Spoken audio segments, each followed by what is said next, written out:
I'll tell you what, I'm glad I told Tim Kaine you're hired, because you just got a great look at why the people of the Commonwealth of Virginia keep promoting him. Started off on the City Council of Richmond, went on to become mayor of his hometown, got elected lieutenant governor, then governor, and now United States Senator, because he's someone who really instills confidence in those whom he serves. And as America gets to know him, that's exactly what I think will happen as well. We've had an incredible week here in Pennsylvania. I can't tell you how much I loved being here. And some of you may know that my father was from Scranton. My grandfather came as a small child from England, an immigrant to Scranton with his family.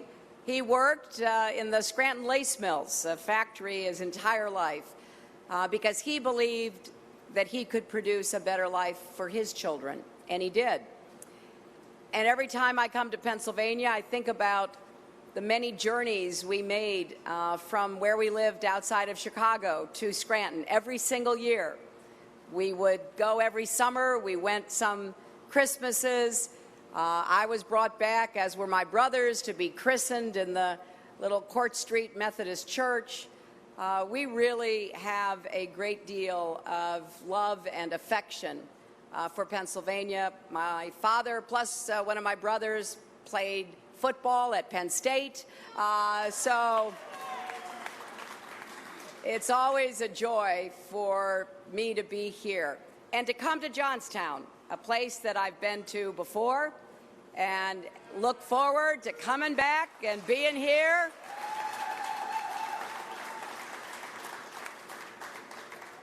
And having this opportunity to come and visit with you. I want to thank Ron and Jim for welcoming us. Nick, thank you for explaining some of the work you do and telling us that Nick was a Marine at Camp David when Bill was president. We've actually met him in his prior life, so that was a very special treat.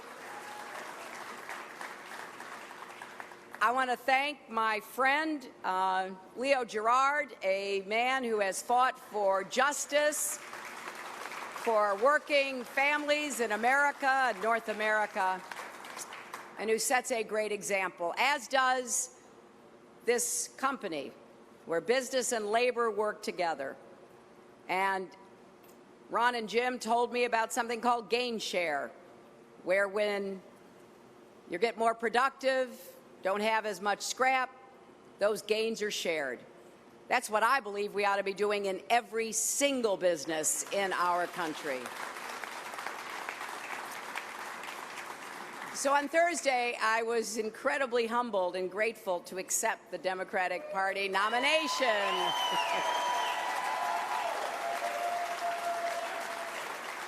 I have to tell you, it was pretty overwhelming to be out there and to think about the awesome responsibility of taking on the challenges facing our country.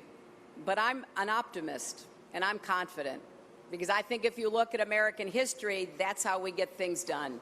It's not the whiners and the complainers and the insulters who move our country forward. It's the workers and the builders. It's people who get up every day and try to figure out how it's going to be better for them and their families. So then yesterday, Tim and I and Ann and Bill hit the road, going across Pennsylvania. Sorry we were a little late. The rain was really heavy, and we have kind of a long convoy, so I apologize for that. But we are visiting places that prove what Americans can do. We are the most productive, competitive workers in the world. We just need to give our people the chance to succeed. So from Philadelphia to Hatfield to Harrisburg and now here in Johnstown, that's exactly what we're doing. We're talking to people, meeting people who have each other's backs. And you truly are the reason why I have so much confidence that America's best days are still ahead of us. So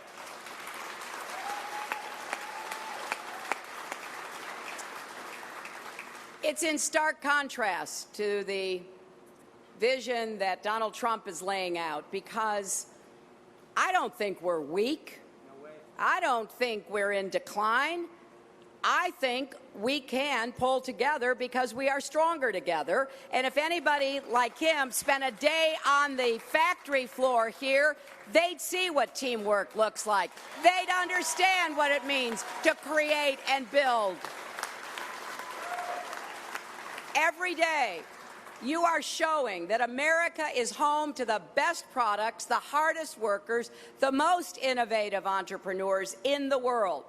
And so as we are honest about our challenges here at home and abroad, let's start from understanding that this country and our people have what it takes to get ahead and stay ahead if we have the leadership that gives us that chance.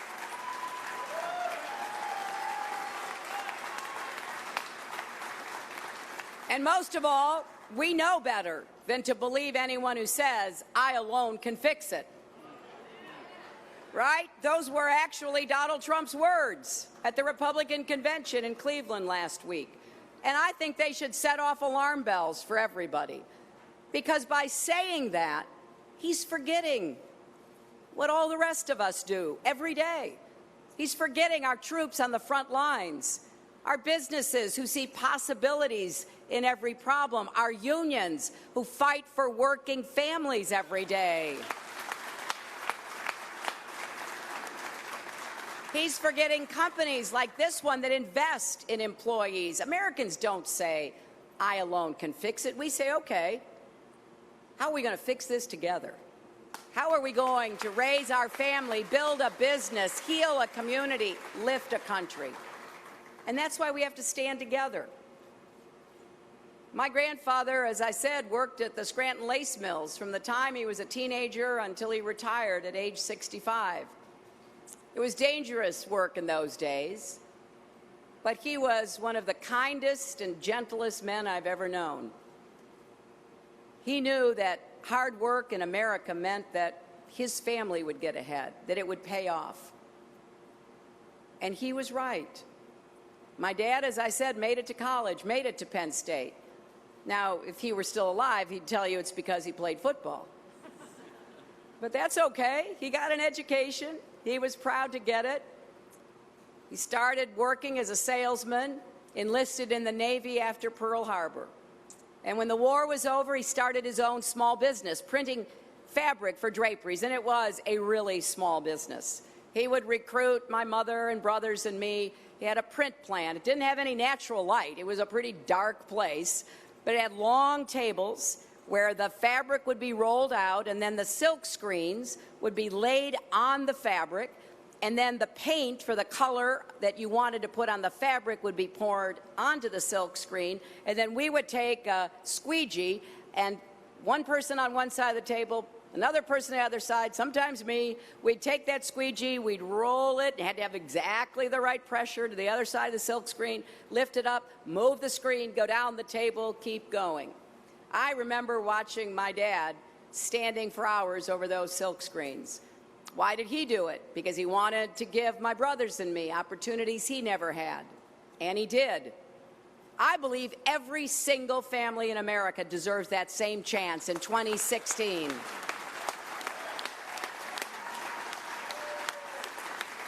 And you know, I know we're living in a time of really hot politics.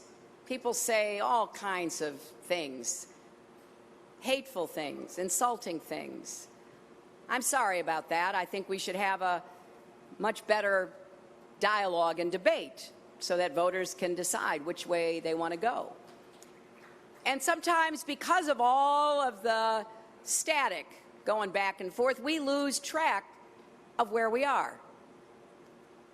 We've come a long way since the worst financial crisis in a generation. And it could have gotten a whole lot worse, my friends. When I think back to 2008, I was in the Senate then, before I accepted President-elect's offer, President-elect Obama's offer to become Secretary of State. We were losing 800,000 jobs. 9 million Americans lost their jobs. 5 million homes were lost. But it's fair to say we did not know where the bottom was. Unemployment, over 10%. Stock market, down to 7,000. This was one of the riskiest economic moments in our country's recent history. And I will say it. I don't think President Obama and Vice President Biden get the credit they deserve for doing what they had to do to save our economy.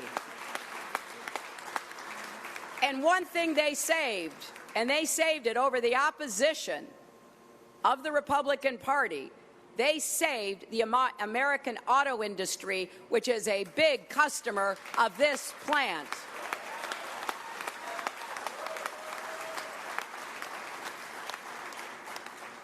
I found that debate back then just unbelievable. People saying, giving speeches, let the American auto industry just fall. Millions of jobs were at stake. Many millions more families of the people who worked in the American auto industry. And I'm proud that it was saved, and I'm even prouder that it had the best year it's had in a long time last year on behalf of selling American-made automobiles. So that's progress. And I just want people, as we go into this election, to be fair. Because, yes, we do have work to do. We can't be satisfied with the status quo. I'm not by a long shot. We're still facing deep-seated problems that developed long before that recession have stayed with us through the recovery. But let's be fair and let's be clear about where we've come from and where we need to go. And let's not buy the same failed economic policies that got us into the mess we were in the first place.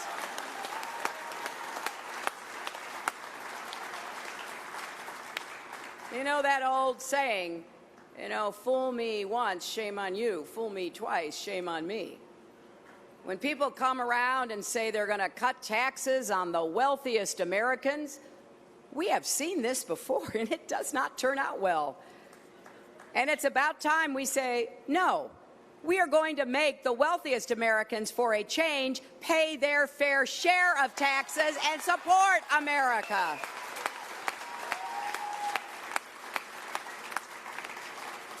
That's why I've gone around the country talking to working families across America, and I've heard all the concerns people have that, the economy isn't working the way it needs to. Too many people feel like they're out on their own. No one has their back. Well, I can tell you that Tim Kaine and I will get up every single day. We will fight for you. We will work for you. We will look out for you. How do you know that? Because I've actually told you what I want to do. I'm not standing here insulting my opponent and making crazy promises. I'm telling you what I want to do. I actually have plans. Some people make fun of me for having plans. Yeah, I know. It used to hurt my feelings. It doesn't anymore.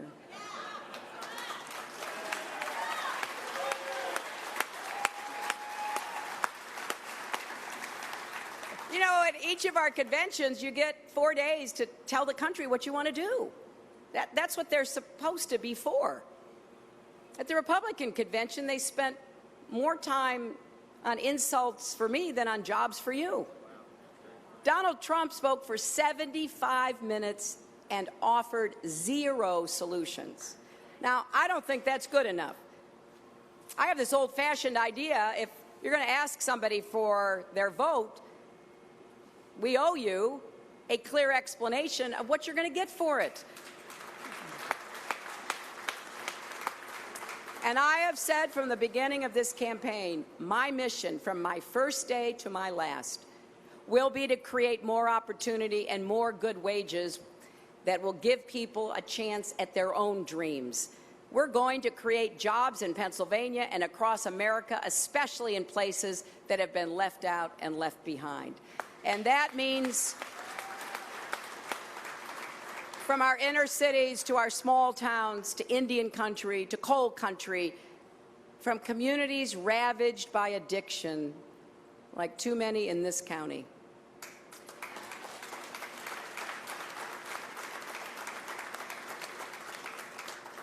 I believe with all my heart that the economy should work for everyone, not just those at the top. Leo knows because when I was a senator from New York, I was privileged to work with him, to stand up for steel workers, to start the very first manufacturing caucus in the United States Senate. I had no idea then that I was going to run for president. What I cared about is that I had lots of great people in New York who saw their jobs leave, who lost them to automation and technology, who were the victims of efforts to bust unions and undercut fair wages and benefits. So what I wanted to do was to make it clear that in America, we're going to keep making things. Anyone willing to work hard should be able to find a job that pays well enough to support a family. That's the basic bargain of America. So here's how we're going to do it. Within the first 100 days of our administration, we are going to break the gridlock in Washington and make the biggest investment in new, good-paying jobs since World War II. We will start by making the boldest investment in American infrastructure since we built the interstate highway system back in the 1950s. Now, Donald Trump may think we never win anymore and our country is full of losers, but boy, is he wrong. We still do big things, and we can do more big things. We're not going to build a giant wall. We're going to build roads and bridges and tunnels and ports and airports and water systems and a new electric grid. And we're going to connect up all of America to high-speed internet connectivity. You know, yesterday night in Harrisburg, we had a great rally at the Broad Street Market, if any of you know that. We were outdoors, a beautiful night. And I said, you know, I'm not just talking about traditional infrastructure. I'm talking about, you know, broadband, virtual infrastructure, electricity. And I made a point that some teachers told me. There had been a recent survey. 70% of teachers said that they assign homework that requires the student to go on the internet. Well, you know, that makes sense. If you're going to live in an information age, you want your kids to be prepared and smart and savvy about how to use the internet. But here's the kicker. 5 million kids in America don't have access at home to high-speed internet. And then I was talking to some of the people who were there after the rally, and they said, boy, were you right. We have places in Pennsylvania where it's still dial-up. I mean, how are we supposed to be competitive in the rest of the world if we have smart, hardworking people, their businesses, their kids, that are essentially shut out of being able to access information quickly and use that information? So we're talking broadly here, and I'm going to do everything I can to create a national infrastructure bank so that we are going to have investments made every year, not just when Congress decides to appropriate money for that. The second thing we're going to do is invest in American manufacturing. Anybody who thinks we can't make it in America ought to come to Pennsylvania and do a tour as I have. You know, the products that you're making here in the Commonwealth are sold all over the world, including products made right here. Ron and Jim were telling me about a big order you had from Bangladesh. You know, we can export. Donald Trump, you hear him, he talks a big game about putting America first.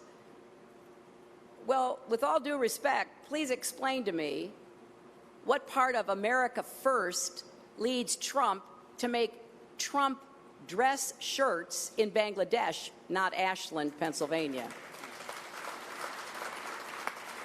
Or to make Trump furniture in Turkey, not Freeburg, Pennsylvania.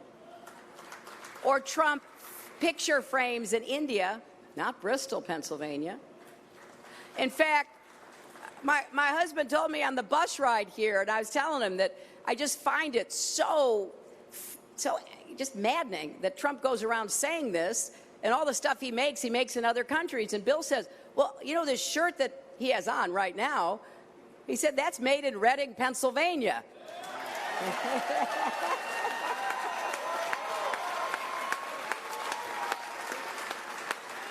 And look, you're not going to believe this because it just sounds too coincidental. It's made at a company called Bill's. Well, so Donald Trump says he wants to make America great again. Well, he could start by actually making things in America again. Now, if we're serious about investing in American manufacturing, we have to be serious about defending American workers. And that means we've got to defend the right to organize and bargain collectively, which helped to build the American middle class in the first place. That's why I love coming to plants like this that work business and labor together. But that's not Donald Trump. He actually hires union-busting firms to break up organizing campaigns. He did that at the hotel he built in Las Vegas. And then he says he wants to do to America what he's done to his businesses. We can't let that happen. We're going to fight back against attacks on working families, against assaults on the right to organize and bargain collectively. Right to work is wrong for workers, and it's wrong for America.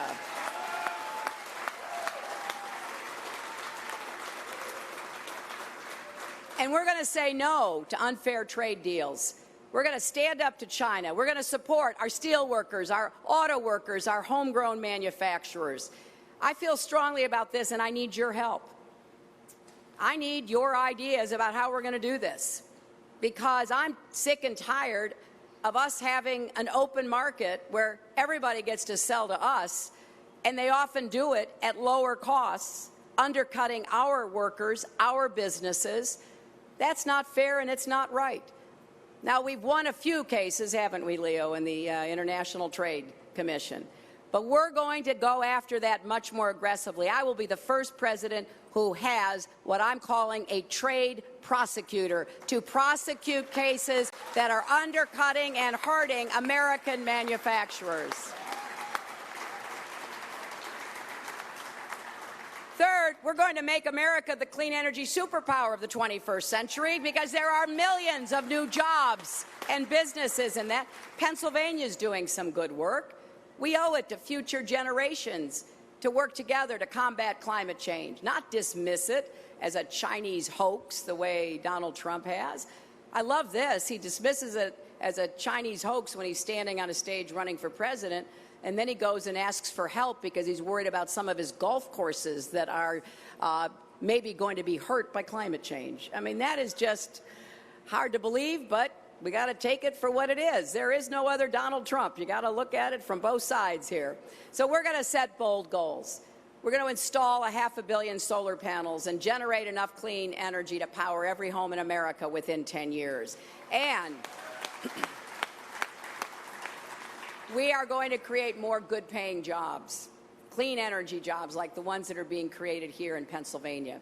Fourth, we're going to support small businesses like the one that my dad and Tim's dad ran, put their hearts and souls into them when we were growing up. And it's important for you to know this. Just as Tim told you, we don't make this up. You know, we actually try to tell you what is factually accurate.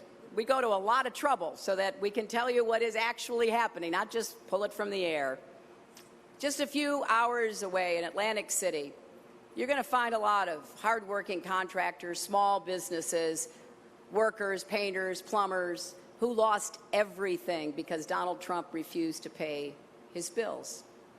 We've been meeting some of these people, painters, landscapers, plumbers, glass installers, marble installers, people who did the work and deserved to be paid and didn't get it, not because he couldn't pay them, but because he wouldn't pay them. That's just not the way it works in America, Donald. In America, we make good on our promises, and when somebody puts in the work, you are supposed to pay them. You can't go around bullying small businesses like the one Tim's dad ran or my father. You know, if my father had done all that work to print those drapery fabrics, and most of his customers were hotels and businesses, and he used to load them into a van and deliver them and then put them up. After all that work, Donald Trump had said, we're not going to pay you. My father, first of all, would have been stunned, and then he would have been furious. But what could he have done? Trump would have said, well, you don't like it? Sue me. Otherwise, take 30 cents on the dollar. That is so wrong. It just gets my blood boiling. I think about my dad. I'm sure Tim thinks about his. Small business people who did not deserve to be treated like that. And 98% of businesses in Pennsylvania are small businesses. That's 1 million small businesses creating jobs, strengthening communities. When you hurt small businesses, you hurt our economy. It's time we gave small businesses a boost. Let's cut the red tape. Let's make it easier to get credit. Way too many dreams die in the parking lots of banks these days, and we're going to change that too. So it's really simple. In America, if you can dream it, you should be able to build it. And I will tell you how we're going to pay for everything that I've just proposed. That's not complicated either. Wall Street, corporations, and the super rich are going to start paying their fair share of taxes. Now, let me be absolutely clear here. We don't resent success in America. But when more than 90% of the gains in income have gone to the top 1%, that's where the money is. Remember that old movie? Follow the money. Well, that's what we're going to do. American corporations that have gotten so much from our country should be just as patriotic in return. Many of them are. Johnstown Wire Technologies is, but too many aren't. So under our plan, if companies try to move headquarters to another country to avoid paying their taxes, we will make them pay an exit tax. It's wrong to take tax breaks with one hand and give out pink slips with the other. So we're going to take back all the money that counties and cities and our governments have given to companies. We'll make them pay it back. And we'll put that money to work right here, creating good jobs. The basic principle is simple. America thrives when the middle class thrives, and I will not rest until we get wages and incomes rising for all Americans, not just those at the top. Just yesterday, an economist who advised John McCain, the Republican candidate for president in 2008, just put out a new analysis. He analyzed what Trump has said. He analyzed what I've proposed. He said my plans would create millions more jobs than Trump's. In fact, under my plans, the economy would create at least 10 million jobs in our first term.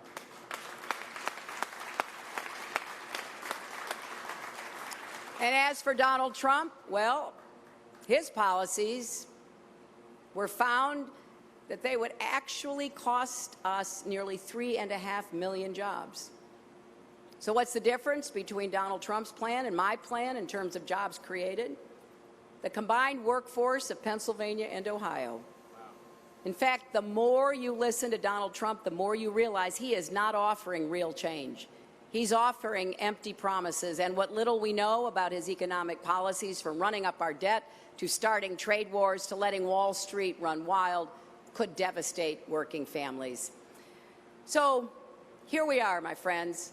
Now, I know that we've got to fight for every single vote, and I'm ready to do that. That's why we're on this bus tour. That's why Tim and I and Bill and Ann and our campaigns, we're going to cover the country, because we want you to know the differences. We want you to understand what we're proposing and why we think it will work, and to contrast that with what Trump is saying. Now, when I say things like this, like his plans would cost $3.5 million, although I'm just quoting an economist, he lashes out. He loses his cool at the slightest provocation. Just yesterday, he went after retired General John Allen, who commanded our troops in Afghanistan. General Allen is a distinguished Marine, a hero and a patriot. Donald Trump called him a failed general. Why? Because he does not believe Donald Trump should be commander-in-chief. Well, I'd say that proves it. our commander-in-chief, shouldn't insult and deride our generals, retired or otherwise. That really should go without saying, but I'm going to respond on behalf of General Allen to those kinds of insults. So, look, I know people are angry and frustrated. I think we just heard one. I understand that. I'm not going into this with some kind of rose-colored glasses. I know we've got work to do, but I'll tell you this. When you're president, and I know it because I had a front row seat, I watched my husband as he struggled, and after 8 years, we had 23 million new jobs, my friends. Incomes went up for everybody. And then, unfortunately, the Republicans came back. They slashed taxes on the wealthy. I voted against that. I spoke against that. Then they took their eyes off of the financial markets and the mortgage markets, and you know what happened. And then we elected another Democratic president who inherited another mess from the Republicans. It's our choice, America. We can grow together. We can have plans that will enable us to create more jobs, give more people a chance to live up to their own dreams, or we can go with demagoguery. We can go with insults. We can go with no plans, and insofar as they are even understandable, that would cost us jobs. That's the choice. And boy, is it a historic choice for America.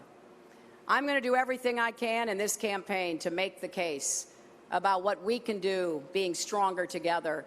And I'm not going to respond to what Trump says about me. I don't really care. I've grown a pretty thick skin, but I am going to respond when he insults Americans, when he insults workers, when he insults unions, when he insults people who work hard for a living every single day. So let's go out. Let's make our case. Let's win the election. Thank you, and God bless you.